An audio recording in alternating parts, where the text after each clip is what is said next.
pecados. E, ó Deus, mais crendo na tua graça,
Abra aí a sua Bíblia no livro de Ruth, capítulo 3.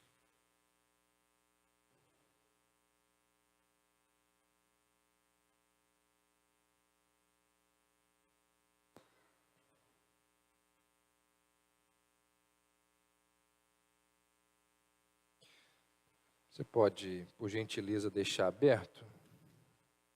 Nós vamos expondo Cris. Aqui, ó. Fugiu.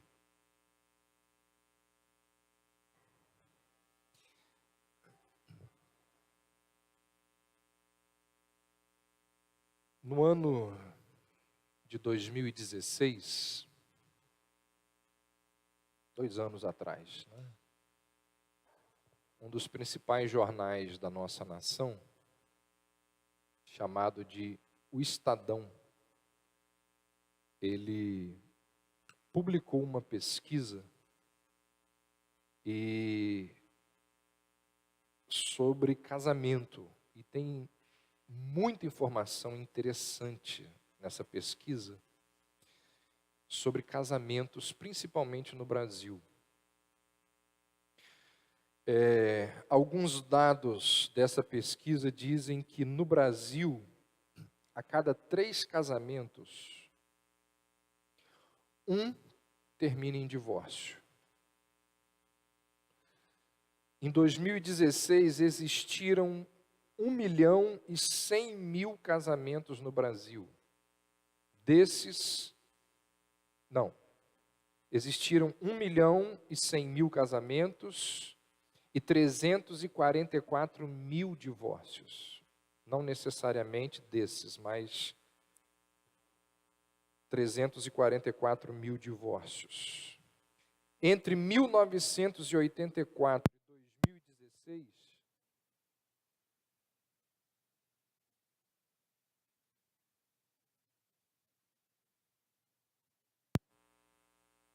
está consertando ali. Entre 1984 e 2016, ocorreram 7 milhões de divórcios no Brasil, o que significa 580 divórcios por dia. Comparando esse período, 84 a 2016, com o período em que a lei do divórcio começou a vigorar no Brasil, 1977, houve um aumento de 17% de casamentos, ou seja, de 1977 até 1984, os brasileiros casaram 17% a mais. E houve 269% a mais de divórcios. Vocês podem ter certeza, né, nós temos essa certeza, que uma das instituições mais atacadas nos dias de hoje é o casamento.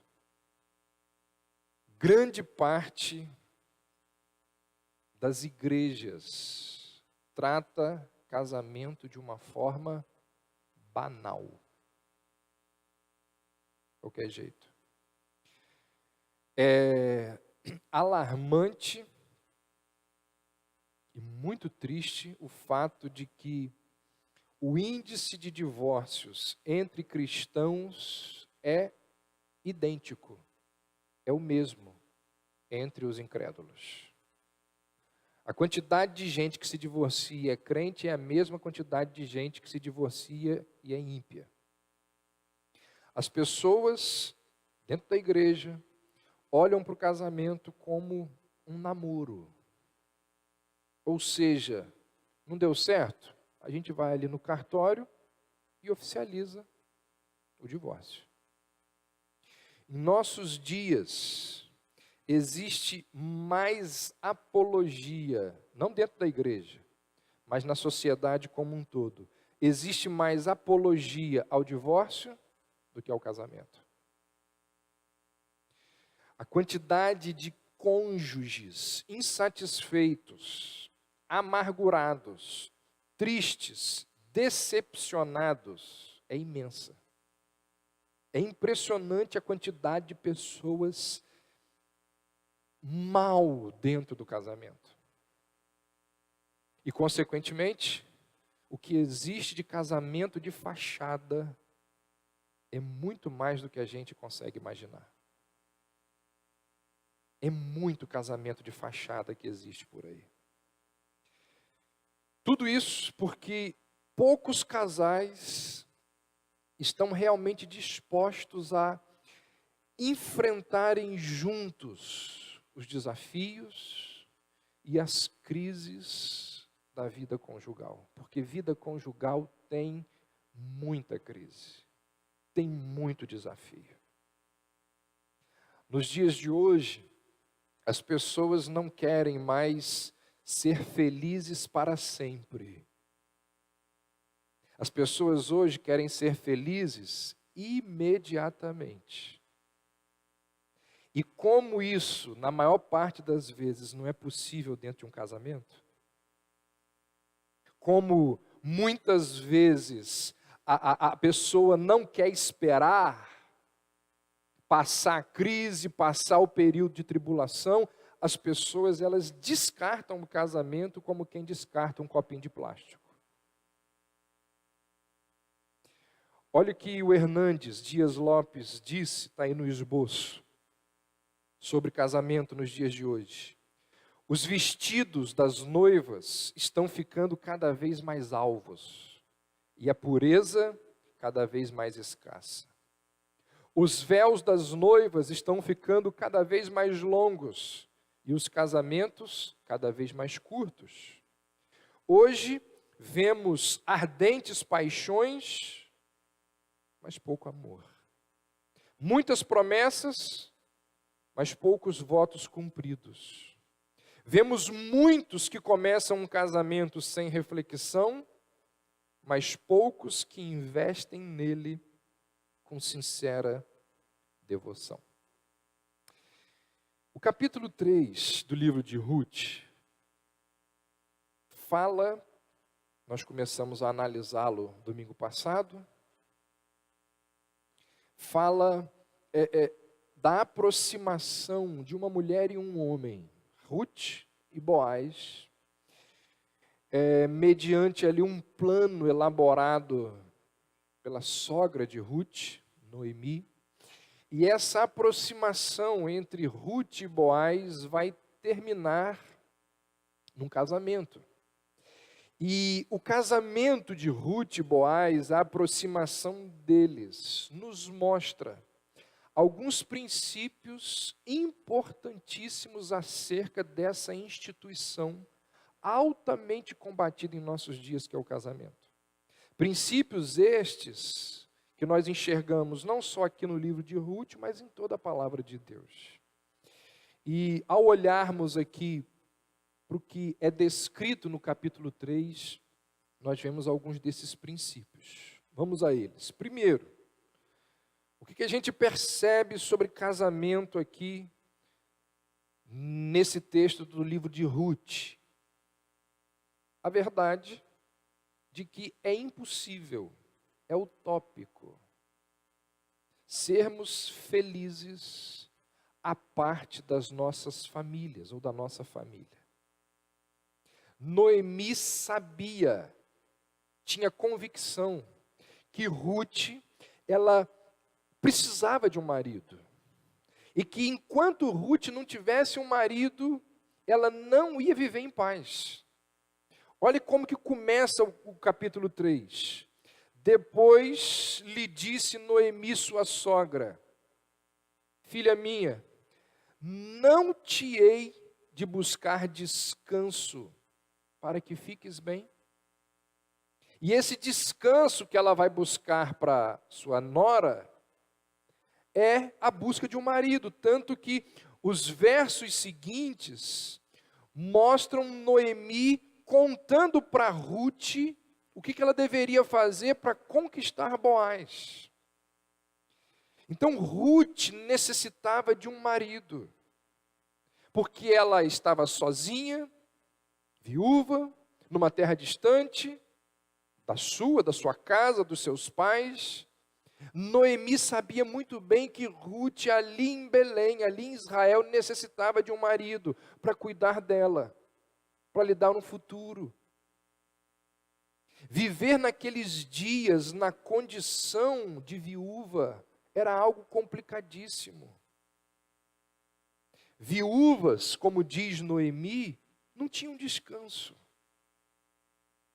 não tinham paz, não tinham alegria no seu viver.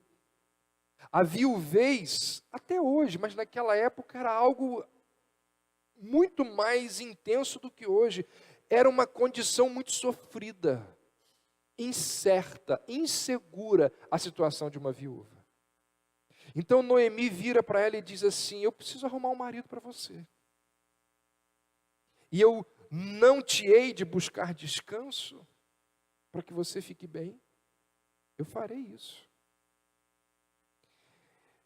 Então ela nos lembra aqui que não é possível, gente, sermos felizes com o sacrifício da nossa família. Ló, na busca da riqueza, na busca da prosperidade, levou a sua família para Sodoma. E o que a Bíblia diz? Que lá ele perdeu não só as suas riquezas, como a sua família. A Bíblia nos diz que Davi, para satisfazer um desejo sexual proibido, afundou a sua família num mar de sangue. O que aconteceu com a família de Davi depois que ele adulterou com Betseba? Traições, conspirações, mortes, estupro. Por quê? Porque ele fez algo que não deveria ter feito e teve repercussão em toda a sua casa. Salomão, na busca de felicidade e prazer ali em seus múltiplos casamentos, o que a Bíblia diz? Que ele perde o coração. Ele começa a fazer coisas que ele nunca deveria ter feito. A ponto de muitos comentaristas bíblicos entenderem que Salomão nem salvo era. Porque a nação de Israel nunca teve um período tão idólatra como no momento ali da vida do reinado de Salomão. Então muitas pessoas querem ser felizes ao sacrificar as famílias, ao sacrificar as pessoas que são membros da sua casa. E a Bíblia é clara ao mostrar: isso é impossível. Tem um ditado que diz que nenhum sucesso na vida compensa o fracasso no lar. Você pode ter riquezas, bens, o que for, mas se você não tiver paz, alegria na sua casa, não vale de nada. E ao contrário do que ensinam as Escrituras, as pessoas em nossos dias, cresce o número de pessoas em nossos dias que buscam uma felicidade a qualquer preço. E na busca da riqueza, na busca do sucesso profissional, esquece o casamento. Põe de lado o casamento. Esquece dos filhos, que precisam de ajuda, que precisam de tempo, que precisam da presença. Lá na frente chora. Pessoas que em busca dos seus sonhos maltratam o cônjuge, esmagam emocionalmente os filhos e com as suas próprias mãos, como vai dizer Salomão, a mulher tola, ela destrói a casa com as próprias mãos. Constrói sua felicidade sobre os escombros da infelicidade alheia, das pessoas que vivem dentro de casa. É uma felicidade egoísta, é uma felicidade oriunda de pecado, mas é temporária, porque a Bíblia diz que a verdadeira felicidade, ela nunca será desfrutada nos escombros de um lar. Não tem como ser feliz com um lar destruído. Em vários momentos a Bíblia nos mostra que é melhor ser pobre, tendo harmonia no lar, do que celebrar banquetes no meio de contenda. Vê se não é isso que Provérbios diz o tempo todo. Provérbios está dizendo o quê? Você trabalha muito para ter muito dinheiro e uma casa lindíssima, mas não tem tempo para a sua família. Você vai ter banquetes em lugares lindíssimos, mas com briga, com desentendimento, com separações, com indiferença. Não é possível ter paz e alegria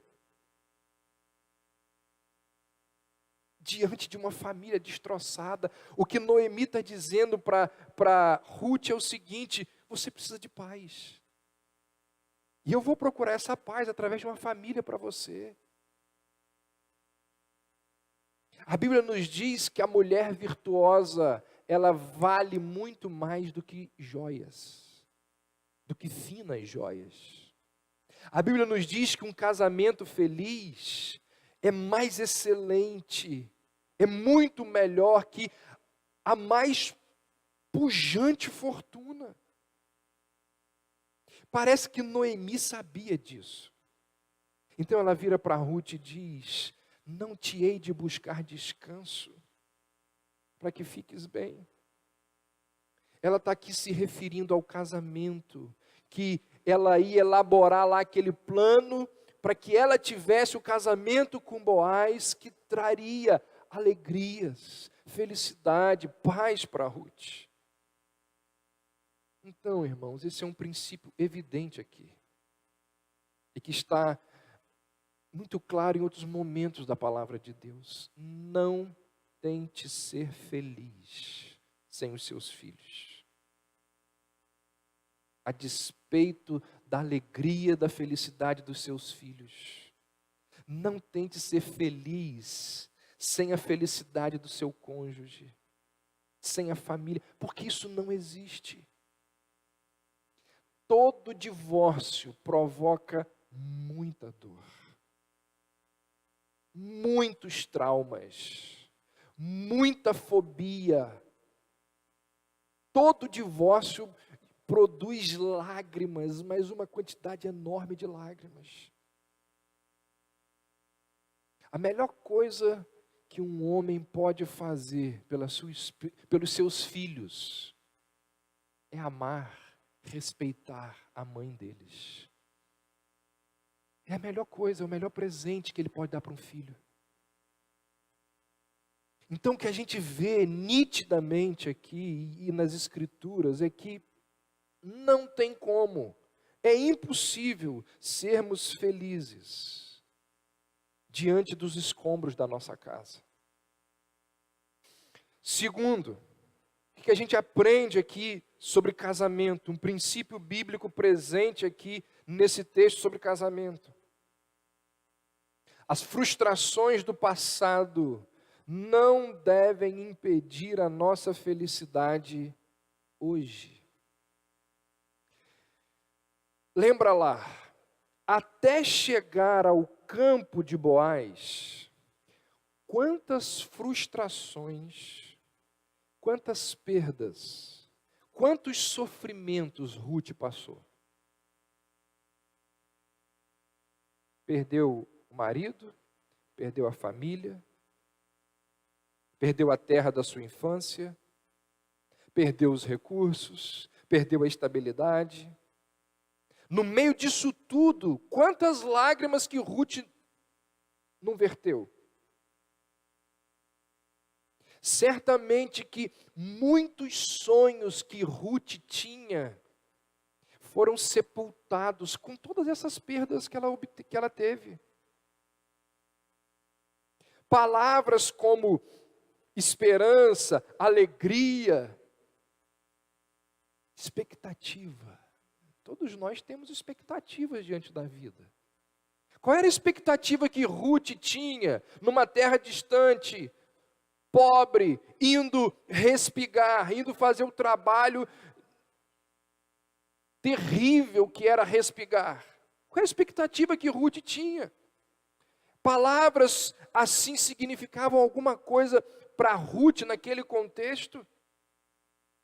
Quantas lágrimas, repito, ela derramou ao longo de todo aquele anos. Quantos sentimentos indesejados invadiram o coração de Ruth ao longo de todos aqueles anos. Até ela chegar no campo de Boaz, quanta dor ela sofreu. A Bíblia diz que Abraão morreu farto de dias. Teve longevidade. A Bíblia diz que Jó viu os filhos dos filhos até a 4ª geração. Parece que ele foi tataravô. Mas o marido de Ruth, o marido de Noemi, Elimeleque, e os seus filhos, um deles casado com Ruth, eles ao contrário de Abraão e de Jó, morreram muito cedo, sem deixar herdeiros.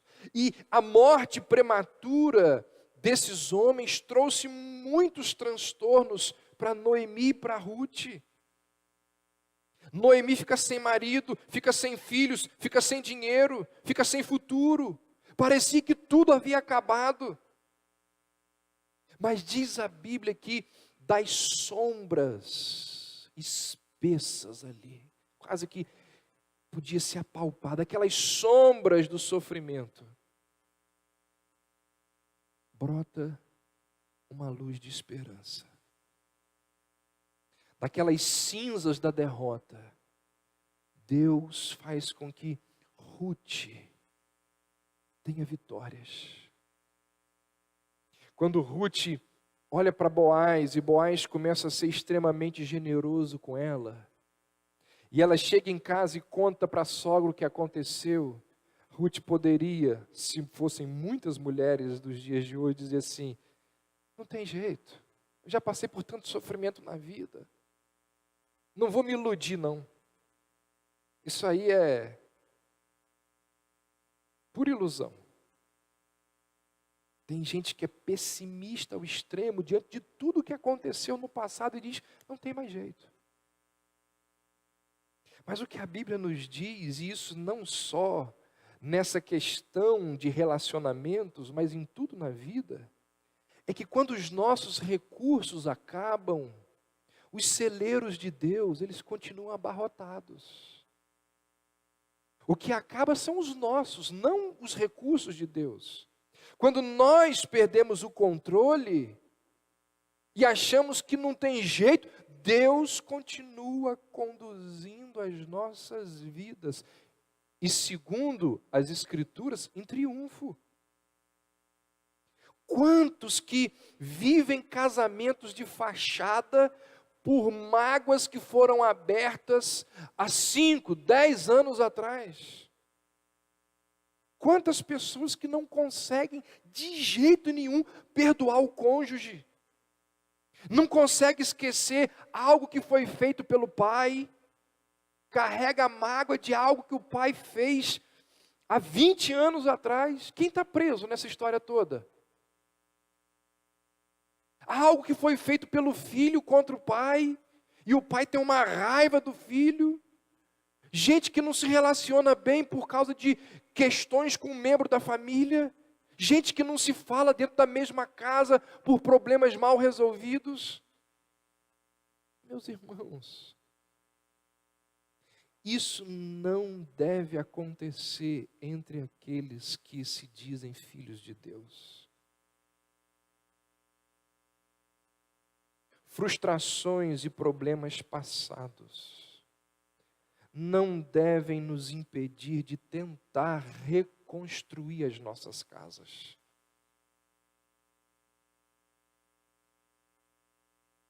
Você pode, assim como Noemi, assim como Ruth, está lá no fim da linha, lá no fundo do poço, no esgotamento dos seus recursos. Mas o que a Bíblia nos diz é que Deus, Ele pode intervir em toda e qualquer situação. Deus pode mudar aquele cenário de dor, de traição, de tragédia, que se abateu sobre as nossas casas. Se você não crê nisso, você não está crendo na Bíblia. Deus pode sim escancarar ali uma porta de esperança. Deus pode. Deus pode tudo.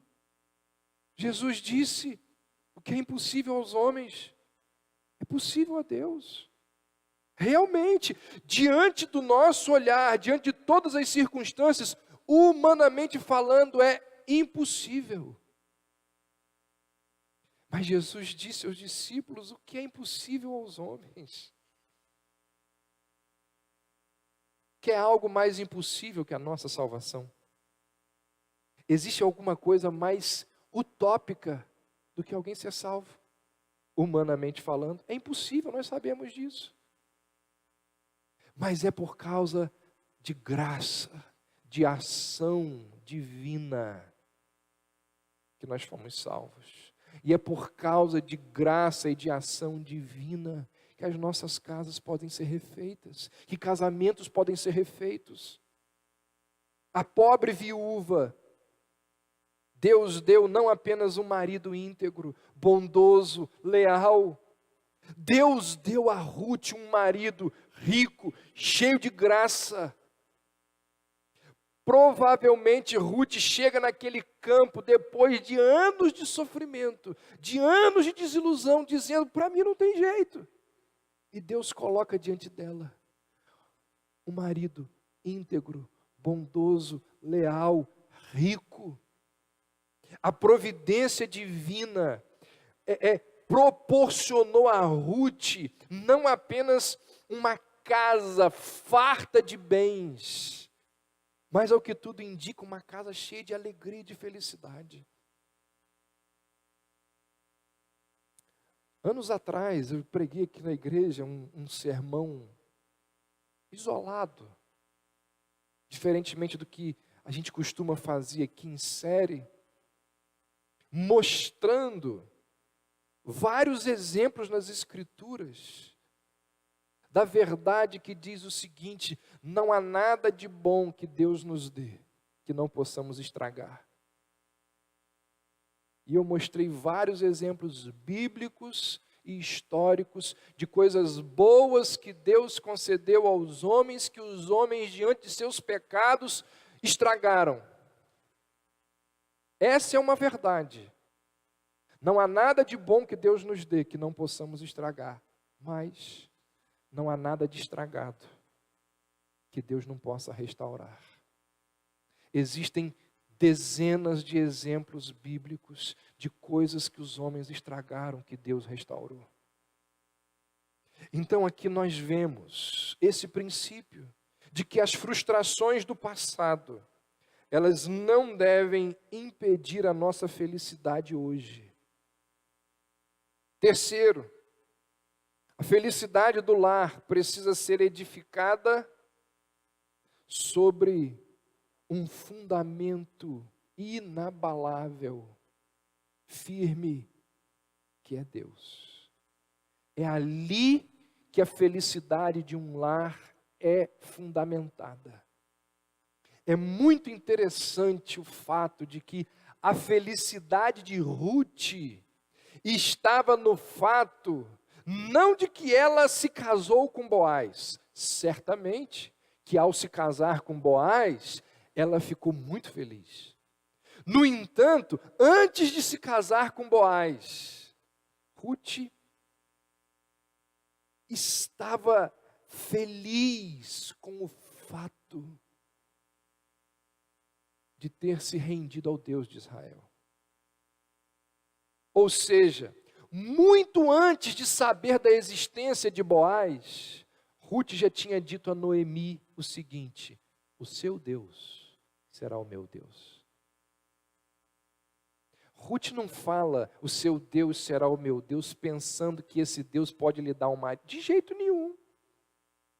Ali no momento do sofrimento, naquele momento complicadíssimo, é que ela diz assim: eu vou seguir o seu Deus. Um dos grandes problemas do casamento misto é que primeiro a pessoa busca o cônjuge antes de buscar a Deus. Eu vou casar com ele, eu vou casar com ela, e quem sabe depois Deus transforma o coração. Você está buscando a quem primeiro? Primeiro busca o cônjuge, depois a Deus. A pessoa busca a sua vontade antes da vontade de Deus. O cristão nunca deveria se unir com alguém que se recusa a unir-se a Cristo. Nós temos poucos aqui, mas você que é solteiro, presta atenção nisso. Os solteiros não deveriam olhar ao seu redor procurando com quem vai se casar.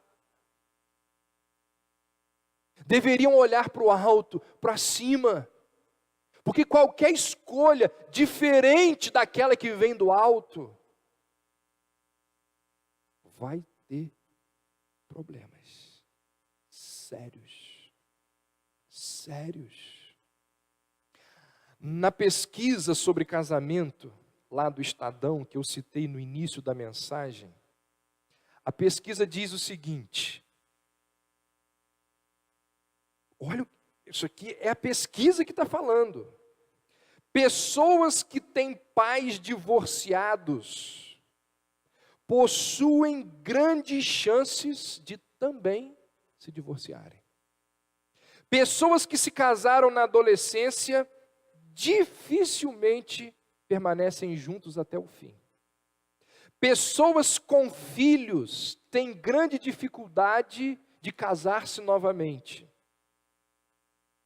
A pesquisa diz: os opostos não se atraem. Essa regra vale para a física, para a disciplina, para a ciência da física. Na física isso pode acontecer, mas nos relacionamentos não. Porque a pesquisa mostra que pessoas com valores e objetivos de vida diferentes raramente permanecem juntos. A pesquisa fala ou nos mostra algo claro nas Escrituras: opostos não se atraem. E se isso é verdade em relação à classe social, nível acadêmico, experiências de vida, pessoas que têm esses 3 itens aqui, muito diferentes, a pesquisa diz que eles não se atraem.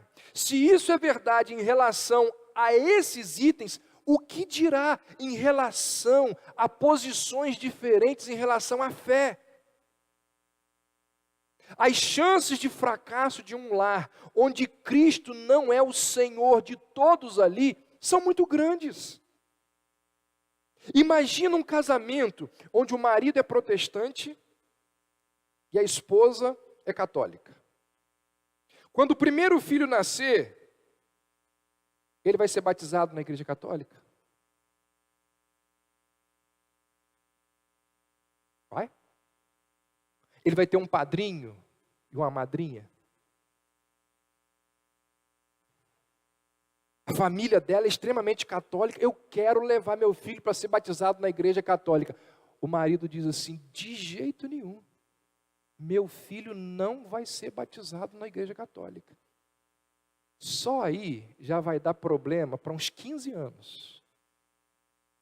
Não só com a esposa, mas com a família da esposa, que quer que o neto, o sobrinho seja batizado na igreja católica. Quando o menino for um pouco maior, o pai vai poder levar ele na igreja protestante? Você não deixou eu batizar ele na igreja católica, por que você vai levar ele na sua igreja? Será que ele vai frequentar? Qual Bíblia que ele vai ler? A católica ou a protestante?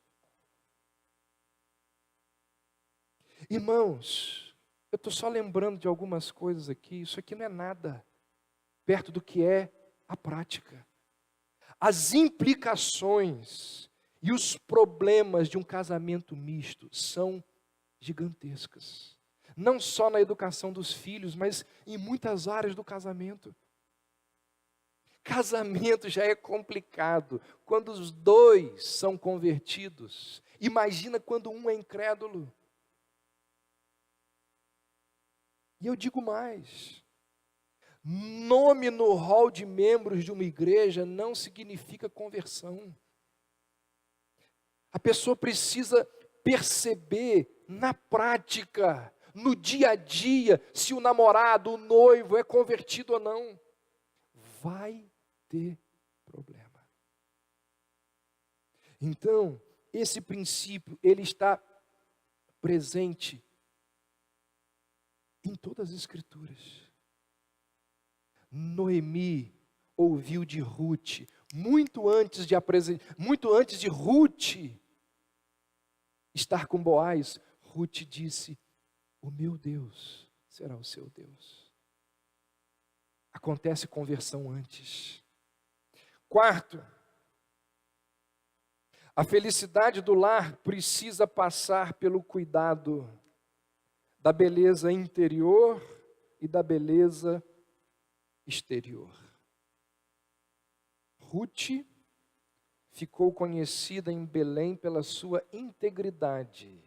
Olha o que diz o verso 11. Lá do capítulo 4. Toda a cidade do meu povo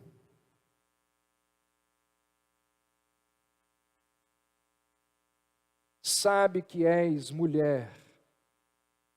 É no capítulo 3 mesmo, 3:11. Boaz falando para Ruth: toda a cidade do meu povo sabe que és mulher virtuosa. Ela é conhecida pela integridade dela. Ao longo do livro, as virtudes de Ruth são muito mais destacadas que os dotes físicos de Ruth. Na verdade, não fala nada no livro que Ruth era bonita. A Bíblia diz que enganosa é a graça e vã a formosura, mas a mulher que teme ao Senhor, esta será louvada.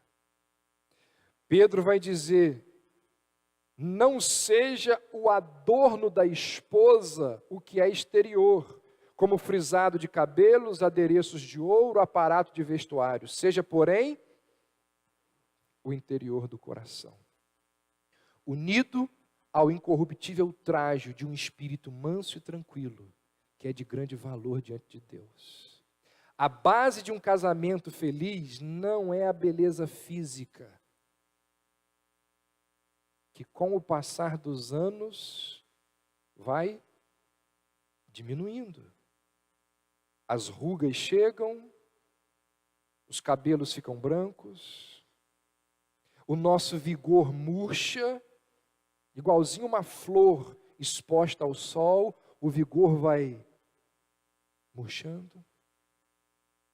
A Bíblia valoriza muito o que tem no interior de uma pessoa. No entanto, nós também percebemos aqui no texto que Ruth cuida do seu exterior por causa de Boaz. Verso 3: lava-te, pois, unge-te, veste os teus melhores vestidos e desce a eira. Ruth se banhou, se ungiu, vestiu a sua melhor roupa. Ela faz o que aqui, gente? Ela está cuidando da aparência. Ela está cuidando da aparência para o outro. Todos nós sabemos que os homens são despertados pelo olhar. Os homens gostam de olhar e as mulheres gostam de ser olhadas, vistas. Algumas pessoas, depois que casam, é como se o jogo tivesse terminado. Não é?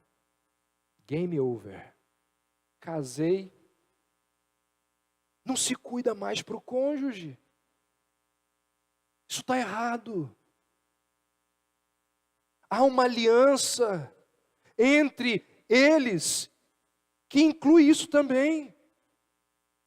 É interessante que muitos casais, quando se separam, passam a cuidar da aparência física, faz regime, faz academia, passa a cuidar da aparência como nunca antes.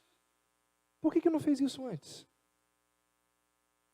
Por que não se cuidou para o cônjuge?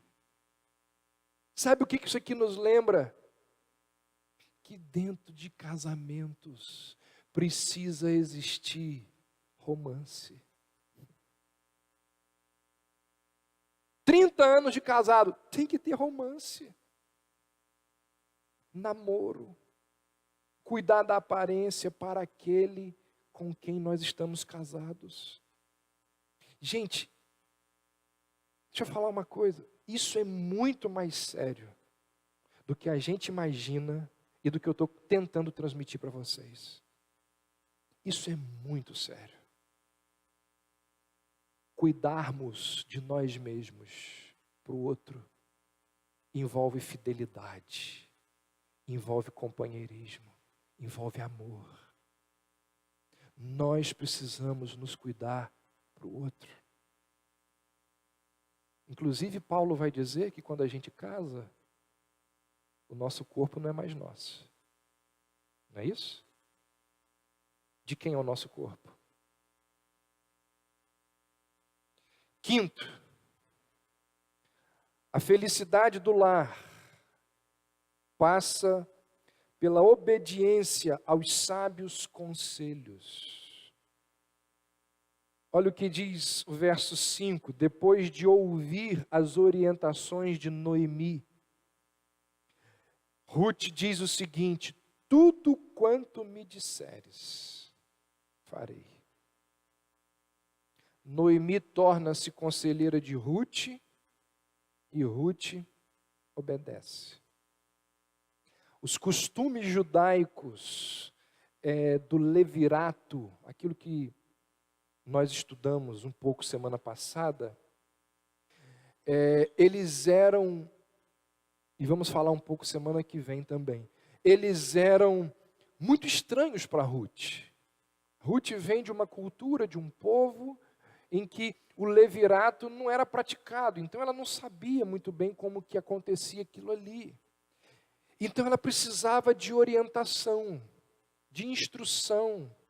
E Noemi passa a dar a Ruth muitas instruções. Noemi fala várias coisas para sua nora. E ela, diz a Bíblia, que ela acata. Ela diz: tudo quanto me disseres eu farei. Ela obedece aos conselhos que a ela é oferecido pela sogra. Muitas pessoas sofrem em seus casamentos, porque ouvem pessoas erradas, buscam fontes venenosas, seguem conselhos que não são conselhos pautados na palavra de Deus. Olha que interessante que é dito naquela pesquisa lá do Estadão. Diz o seguinte: existe uma possibilidade maior de encontrar um futuro parceiro quando é apresentado pela família ou por amigos próximos. Aproximadamente 60% dos casamentos ocorridos são de casais que foram apresentados pelos familiares ou por amigos bem próximos. Isso aqui já é uma consequência de outras verdades. Se você tem uma família desestruturada,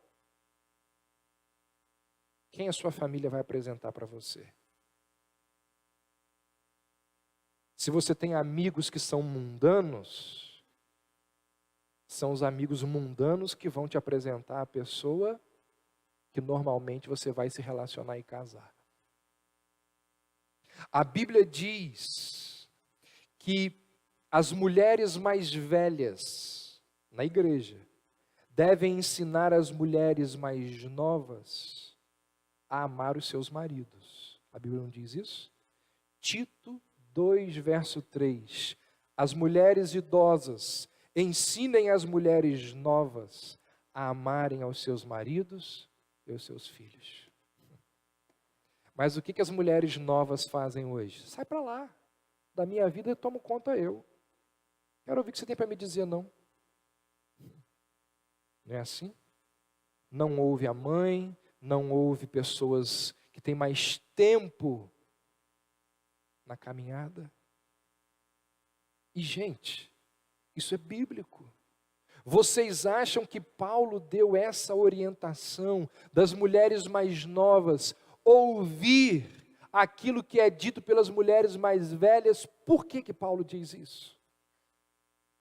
Será que ele, inspirado por Deus, não sabia que muita sabedoria a ser aprendida pelos mais novos está presente nos conselhos das pessoas mais experientes? Quantas lágrimas seriam evitadas se os jovens ouvissem os conselhos dos seus pais, ouvissem o conselho de pessoas piedosas? No entanto, muitos jovens, seguindo o exemplo de Roboão, ignoram as orientações dos mais velhos, dos mais idosos, e se cercam ali de pessoas da mesma idade, e ouvem o conselho da turma, e lá na frente quebra a cara, assim como aconteceu com Roboão.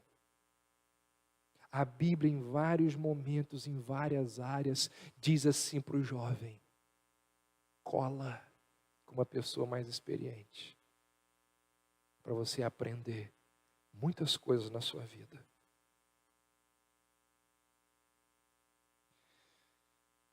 Sexto e último lugar, casamento é algo que acontece entre mais de duas pessoas. O casamento de Boaz e Ruth foi um ato público, legal, Foi algo feito diante dos anciãos da cidade, diante dos anciãos e dos juízes da cidade. Olha o que diz aí o verso 9 até o verso 11 do capítulo 4. Então Boaz disse aos anciãos e a todo o povo: sois hoje testemunhas de que comprei tudo quanto foi de Elimeleque, de Quilion e de Malom, da mão de Noemi, e de que também tomei por mulher a Rute, a moabita, que foi mulher de Malom, para suscitar o nome do falecido na sua herança, para que o nome dele não seja desarraigado dentre seus irmãos e da porta do seu lugar. Disto sois hoje testemunhas. Ao que todo o povo que estava na porta e os anciãos responderam: somos testemunhas. O Senhor faça a esta mulher que entra na tua casa, como a Raquel e a Leia, que juntas edificaram a casa de Israel. Porta-te valorosamente em Efrata e faze-te um nome afamado em Belém. Ao contrário do que muita gente pensa, talvez a maior parte, casamento não é um assunto particular.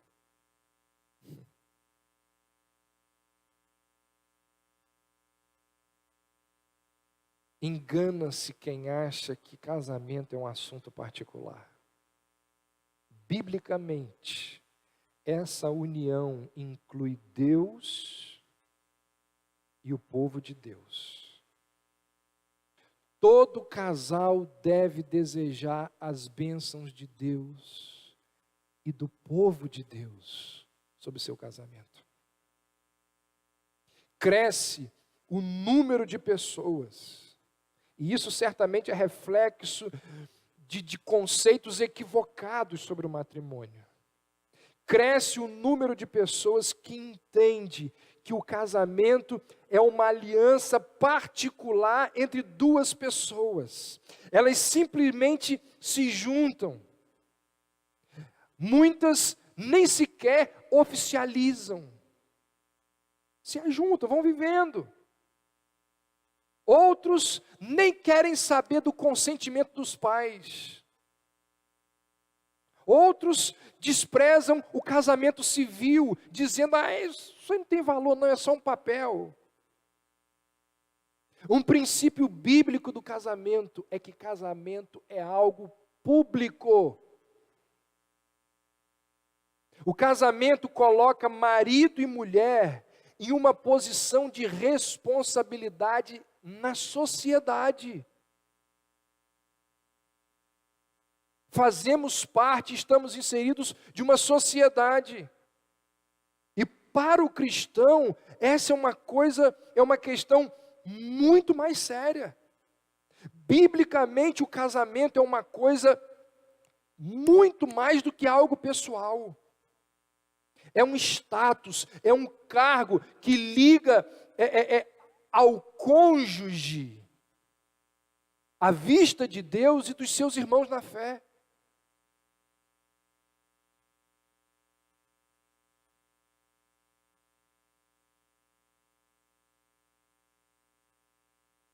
Todo mundo que casou sabe que quando a gente casa com a família. Não tem como não casar com a família. Para o bem e para os quiabos. Não é? Casa com a família. Ou seja, a gente não pode ter a ilusão de que ninguém tem nada a ver com a nossa vida. Porque na prática as coisas não são assim. Olha o que um comentarista do Antigo Testamento disse. A ordem de deixar pai e mãe é uma declaração pública, de que o casamento está sendo feito. É a ocasião na qual o casal recebe junto o apoio público dos seus amigos e da sociedade na nova unidade social que estão criando.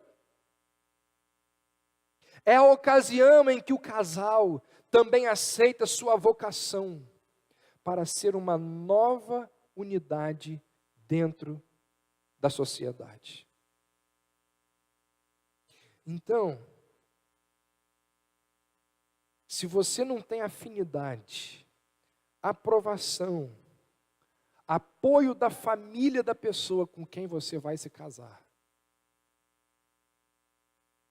pode esperar. Problemas virão. Perseguições virão. Casamento envolve outras pessoas. Envolve comunidade de fé. Eu faço do meu casamento que eu bem entender. Na igreja, não. Porque se você fizer algumas coisas que você bem entender que são contrárias à Bíblia, você vai ser chamado, disciplinado. E se não mudar de vida, vai ser considerado gentio.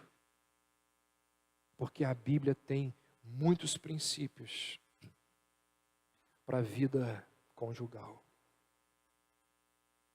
Irmãos, que Deus tenha piedade de nós.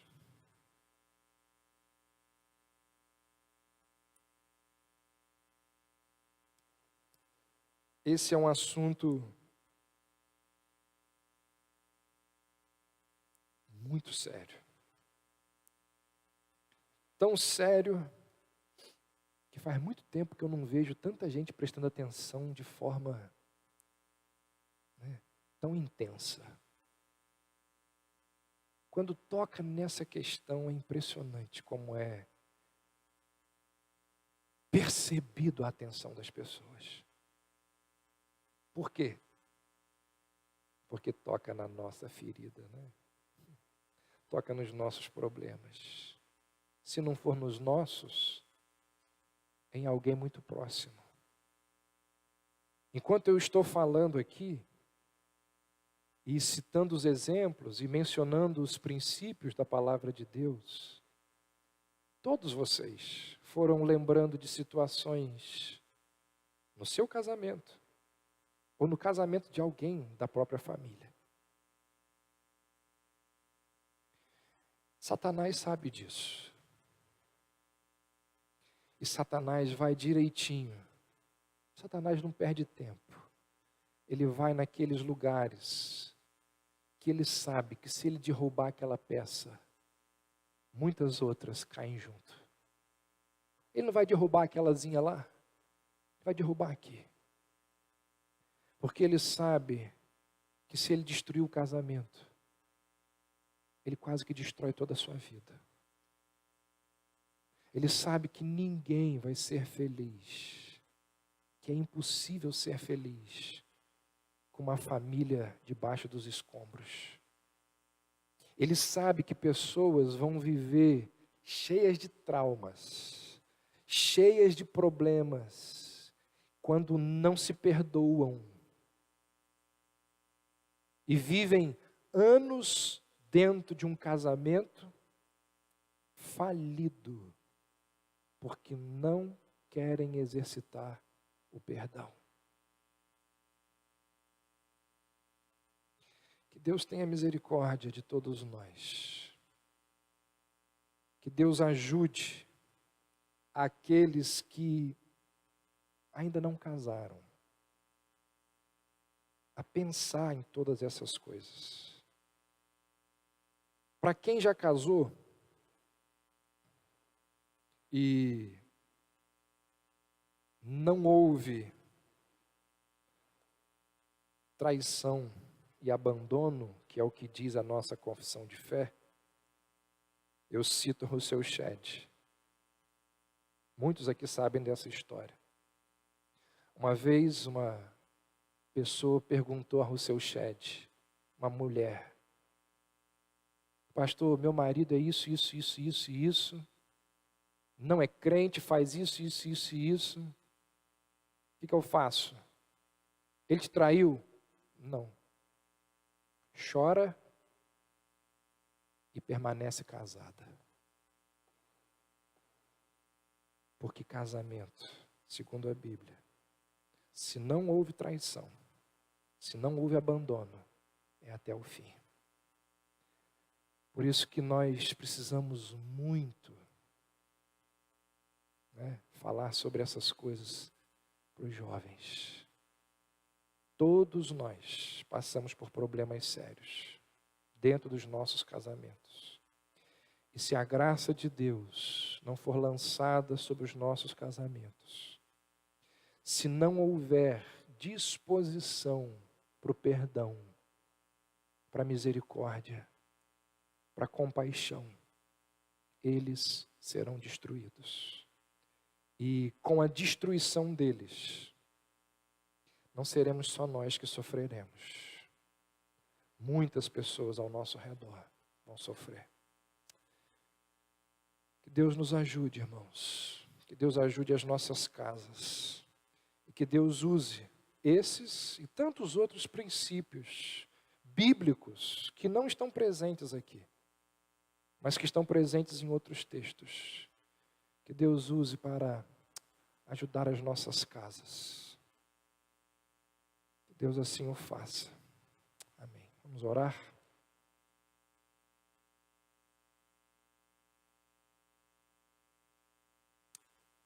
Senhor nosso Deus, que o Senhor tenha piedade das nossas casas, dos nossos filhos, das nossas uniões, dos nossos casamentos. Que o Senhor nos ajude diante de tudo que acabamos de ouvir. E que essas verdades possam nos auxiliar, nos abençoar dentro dos nossos lares. Ó Deus, se há aqui entre nós casamentos fracassados, cônjuges que perderam a esperança, mulheres